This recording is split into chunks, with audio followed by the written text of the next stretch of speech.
আপনারা জানেন যে 15ই আগস্ট আমরা 2 বোন বেঁচে গিয়েছিলাম।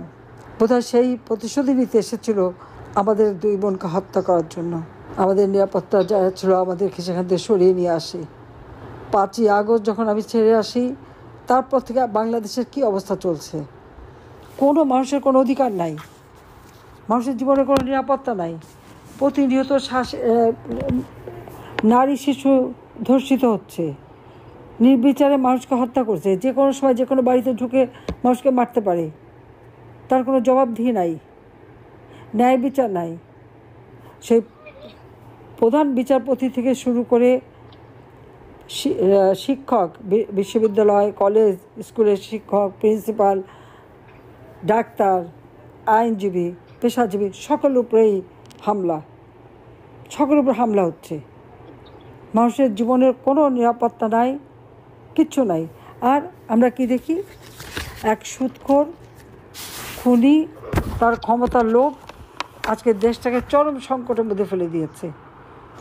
আমাদের নিরাপত্তা যারা ছিল আমাদেরকে সেখান থেকে সরিয়ে নিয়ে আসে। 5ই আগস্ট যখন আমি ছেড়ে আসি, তারপর থেকে বাংলাদেশের কি অবস্থা চলছে। কোনো মানুষের কোনো অধিকার নাই, মানুষের জীবনের কোনো নিরাপত্তা নাই। প্রতিনিয়ত নারী শিশু ধর্ষিত হচ্ছে, নির্বিচারে মানুষকে হত্যা করছে, যে কোনো সময় যে কোনো বাড়িতে ঢুকে মানুষকে মারতে পারে। তার কোনো জবাবদিহি নাই, ন্যায় বিচার নাই। সেই প্রধান বিচারপতি থেকে শুরু করে শিক্ষক, বিশ্ববিদ্যালয়, কলেজ, স্কুলের শিক্ষক, প্রিন্সিপাল, ডাক্তার, আইনজীবী, পেশাজীবী সকলের উপরেই হামলা, সকলের উপর হামলা হচ্ছে। মানুষের জীবনের কোনো নিরাপত্তা নাই, কিচ্ছু নাই। আর আমরা কি দেখি, এক সুদখোর খুনি, তার ক্ষমতার লোভ আজকে দেশটাকে চরম সংকটের মধ্যে ফেলে দিয়েছে। সমস্ত দেশকে লণ্ডভণ্ড করে দিয়েছে।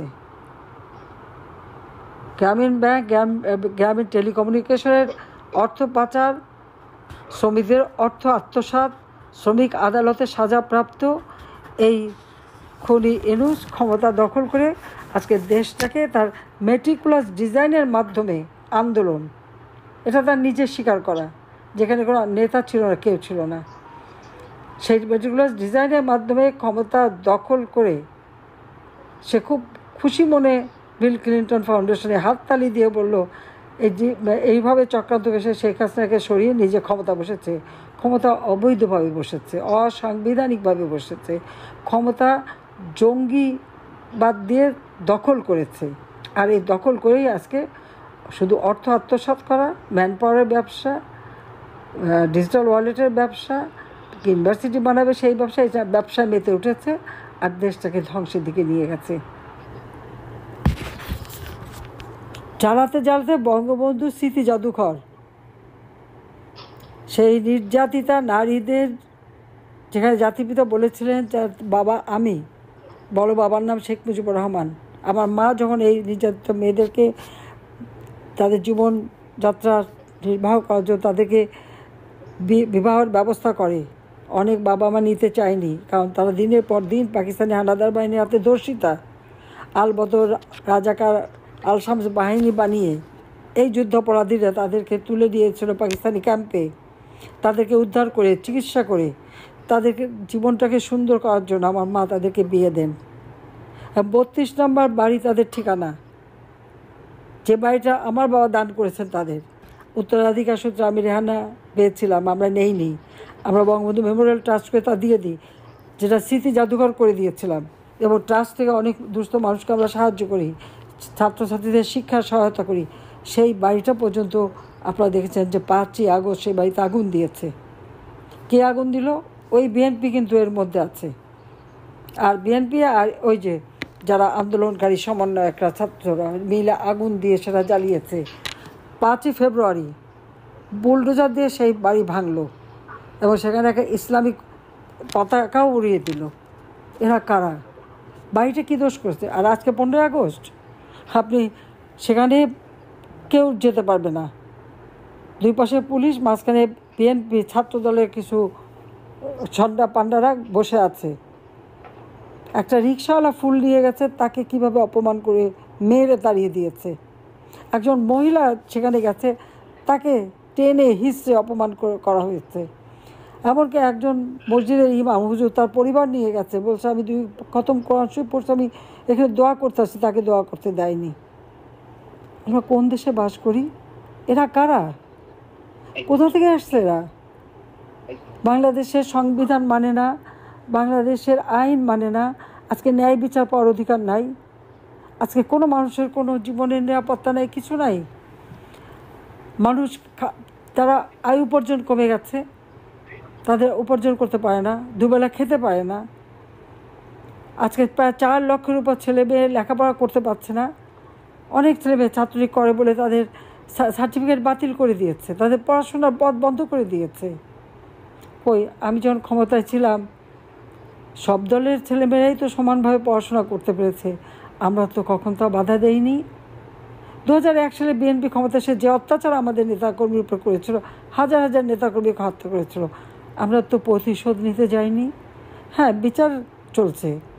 জঙ্গিবাদ সন্ত্রাস দমন করেছিলাম, মানুষের জীবনের শান্তি নিরাপত্তা এনেছিলাম, অর্থনৈতিক উন্নতি করেছিলাম, মাথাপিছু আয় বেড়েছিল। 2794 মার্কিন ডলার মাথাপিছু আয়। মানুষের ক্রয় ক্ষমতা বেড়েছিল। প্রত্যেকটা গ্রাম পর্যন্ত ঘরে ঘরে বিদ্যুৎ পৌঁছে দিয়েছিলাম। কর্মসংস্থানের ব্যবস্থা, তরুণ সমাজের জন্য কর্মসংস্থানের ব্যবস্থা করে দিয়েছিলাম। বেকারত্বের হার 3% নামিয়ে এনেছিলাম। কোভিডের জন্য সামান্য একটু বেড়ে 5% হয়, কিন্তু আমরা তো করে দিয়েছিলাম মানুষকে, মানুষের জীবনকে অর্থবহ করে দিয়েছিলাম। আজকে সব ধ্বংস, সব ধ্বংস। এই ধ্বংসের হাত থেকে দেশকে বাঁচাতে হবে। তাই সকলকে আজকে ঐক্যবদ্ধ হবার জন্য আমি আহ্বান জানাচ্ছি, এবং সকলকে সোচ্চার হতে হবে, এক হয়ে কাজ করতে হবে। বাংলাদেশে গণতন্ত্র আবার প্রতিষ্ঠা করতে হবে। এই অগণতান্ত্রিক, অনির্বাচিত, অসাংবিধানিক, জঙ্গি শাসক থাকলে বাংলাদেশের কখনো উন্নতি হবে না। তাই আজকে গণতন্ত্র প্রতিষ্ঠা করে এই অসাংবিধানিক অবৈধ ক্ষমতাধারী ইউনূসকে বিদায় দিতে হবে এবং গণতন্ত্র প্রতিষ্ঠা করতে হবে। হ্যাঁ, আমি রিজাইন করিনি, তারপরেও মানুষের দাবি নির্বাচন, খুব ভালো কথা, কিন্তু ইউনূসের অধীনে না। সেখানে একেবারে সম্পূর্ণ নিরপেক্ষ একজন কেয়ারটেকার গভর্নমেন্ট প্রতিষ্ঠা করে তার অধীনে জনগণের ভোটের নিশ্চয়তা থাকবে, সেই রকম নির্বাচন করতে হবে, যে নির্বাচনে প্রত্যেকটা দল অংশগ্রহণ করতে পারবে এবং জনগণ ভোট দিতে পারবে। আজকে আওয়ামী লীগের নিষিদ্ধ করেছে কার্যক্রম, আওয়ামী লীগের নিবন্ধন বাতিল করেছে নির্বাচন কমিশন। কিসের জন্য, কেন? আমি তো নির্বাচিত সরকার প্রধান, আর ইউনূস তো দখলকারী, জঙ্গি, অবৈধভাবে ক্ষমতা দখলকারী। আজকে অবৈধ ক্ষমতা দখলকারী নির্বাচিত সরকার প্রধান যে দলের, এবং সেই দলকে নিষিদ্ধ করে, এটা কোন ধরনের হয়? মানে মনে হচ্ছে যে পুলিশ চোরকে ধাওয়ায় না, চোর পুলিশকে ধাওয়ায়। এইরকম একটা অবস্থা বাংলাদেশে এখন সৃষ্টি করেছে। কাজে এই অবস্থার অবসান ঘটিয়ে মানুষের গণতান্ত্রিক অধিকার নিশ্চিত করতে হবে, যেটা জাতির পিতা বঙ্গবন্ধু যে সারা জীবন এই মানুষের অধিকার প্রতিষ্ঠার জন্য, গণতান্ত্রিক অধিকার প্রতিষ্ঠার জন্য সংগ্রাম করেছেন।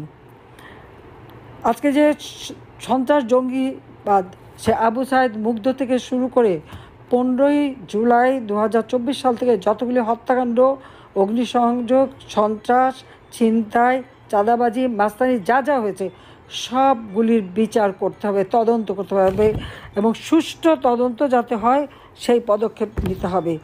এই জঙ্গিদের দ্বারা এই তদন্ত হয় নাই।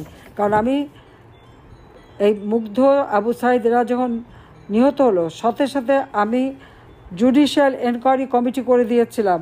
ইউনূস কিন্তু সেই কমিটি কাজ করতে দেয়নি, উল্টো আমাদের বিরুদ্ধে মামলা দিয়েছে। খুন করেছে তারা, মামলা দিয়েছে, নইলে 7.62 সেই বুলেট কোত্থেকে আসলো সেটা প্রশ্ন।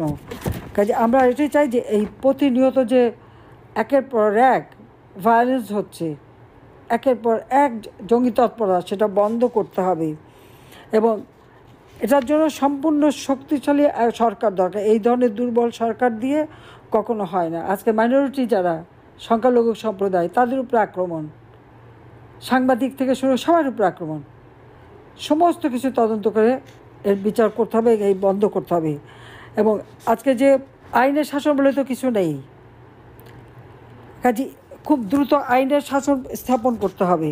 জাতিসংঘ একটা প্রতিবেদন দিয়েছে, সেটা তো সম্পূর্ণ মনে হচ্ছে যে ইউনুসের অফিস থেকে যা করে দেওয়া সেই রকম, সঠিক তদন্ত হয়নি।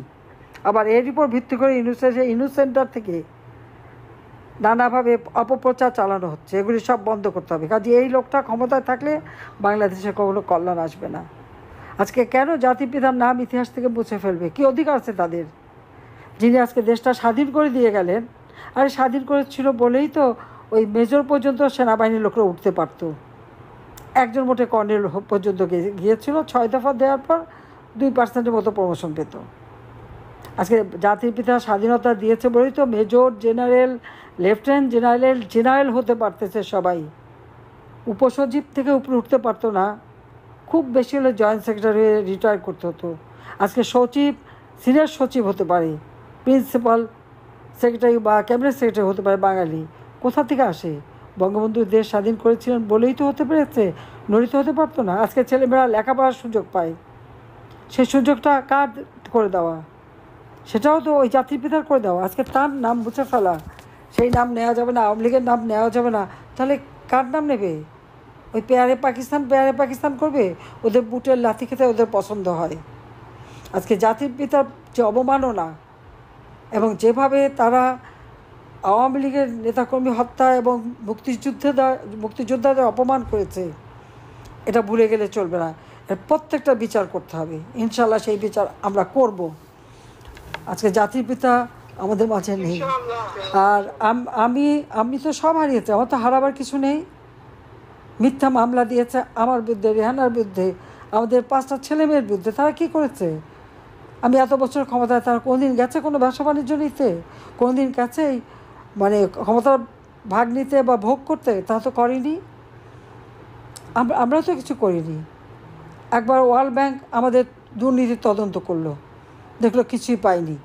এখন আবার ইউনুস যে দুর্নীতির বরপুত্র, যার বিরুদ্ধে 5টা মামলা ছিল দুর্নীতি দমন কমিশনে, যার 38টা কোম্পানি করেছে, সেই কোম্পানির ট্যাক্স ফাঁকি দেওয়ার মামলা, যার বিরুদ্ধে, যার নিজের 666 কোটি টাকা আত্মসাৎ করেছিল, ট্যাক্স ফাঁকি দিয়েছিল, সেই মামলার রায় হবার কথা ছিল 6 আগস্ট। 5 আগস্টে এমন ঘটনা ঘটানোর জন্য না দিতে হয়। যে লেবারদের অর্থ আত্মসাৎ করে লেবার কোর্টে সাজাপ্রাপ্ত আসামি, সে করে আমাদের বিচার। কোথায় যাব? আজকে এর হাত থেকে দেশকে রক্ষা করতেই হবে। আজকে জাতিপিতা আমাদের মাঝে নেই, কিন্তু তার আদর্শ আছে। আর সেই আদর্শ বুকে ধারণ করে স্বাধীনতার সপক্ষের প্রগতিশীল এবং অসাম্প্রদায়িক চেতনায় বিশ্বাসী সকল জনগোষ্ঠীকে ঐক্যবদ্ধ হয়ে এই দুঃশাসনের হাত থেকে, জঙ্গি ইউনুসের হাত থেকে দেশকে রক্ষা করার জন্য ঐক্যবদ্ধ হয়ে যার যা কিছু আছে তাই নিয়ে নামতে হবে। আওয়ামী লীগের পক্ষ থেকে আমরা 21 দফা দাবি দিয়েছি। এই দাবি বাস্তবায়নের জন্য সবাই ঐক্যবদ্ধ হয়ে কাজ করবেন, সেই আহ্বান জানাই। আবারও জাতির পিতার প্রতি শ্রদ্ধা জানাই। বাবা মা ভাই বোন হারিয়ে আমরা দুইটা বোন আছি। আমরা সবসময় জনগণের সেবা করে যাচ্ছি। নিজের জীবনে তো কিছু চাইনি, দিনরাত অক্লান্ত পরিশ্রম করে বাংলাদেশকে উন্নয়নশীল দেশের মর্যাদায় উন্নীত করেছি। আজকে সব ধ্বংস করে দিয়েছে। সেখানে আমার কষ্ট যে আজকে সাধারণ মানুষ হাহাকার করে, তাদের কষ্ট দেখলে আমার কষ্ট হয়। তবে এটাই বললাম যে আপনারা প্রতিজ্ঞা নেন, বাংলাদেশকে আবার গণতন্ত্র ফিরিয়ে এনে বাংলাদেশকে আবার উন্নয়নের ধারা অব্যাহত রেখে জাতির পিতার স্বপ্নের বাংলাদেশ আমরা গড়ে তুলব, যেখানে মানুষের জীবনে শান্তি থাকবে, নিরাপত্তা থাকবে, মানুষ আইনের শাসন পাবে, বিচার পাবে, মানুষের মানবাধিকার সুরক্ষিত হবে। ইউনূসের অধীনে সেটা জঙ্গিদের সে মুক্তি দিয়েছে, আওয়ামী লীগের নেতাকর্মীকে জেলখানায় চরমভাবে নির্যাতন চালাচ্ছে, কারাগারে একবার মুমূর্ষু যখন হয়ে যায় এমন নির্যাতন করে যে তারা যখন মৃত্যুমুখে পড়তে হয় তখন বের করে, তার আগে না। ইতিমধ্যে প্রায় 30 জন মারা গেছে, আরও কয়েকজনের অবস্থা খুবই খারাপ।